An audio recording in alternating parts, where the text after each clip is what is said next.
Hi, this is Matt with AppliancePartsPros.com. Today we'll be showing you how to repair your appliance.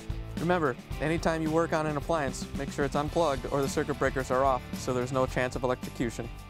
In this video, we're going to show you how to change out the KitchenAid mixer beater. It's going to be a very easy to repair and should only take a few minutes to show you how to do it. If you already have one of these, great. If not, you can click on the link below or get it at AppliancePartsPros.com. When you open up the package, you're going to get the new mixer beater. The beater is an accessory used on the mixer. The main reason to be changing it out is if it's lost or damaged.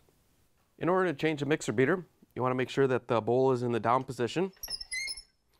Once you have the bowl down, we can reach in and take the mixer beater off. We have to lift up on it and then turn it clockwise and then drop it down.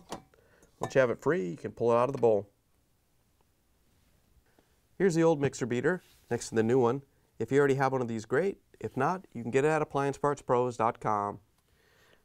To put the new mixer beater in, we're just going to line it up on the shaft so the pin lines up. You can lift it into place and turn it so it locks on. Once you have the new mixer beater installed, you can plug the mixer back in and take it for a spin. Thanks for joining us for another successful repair brought to you by AppliancePartsPros.com. Check out our other repair videos on our site, Facebook, and YouTube.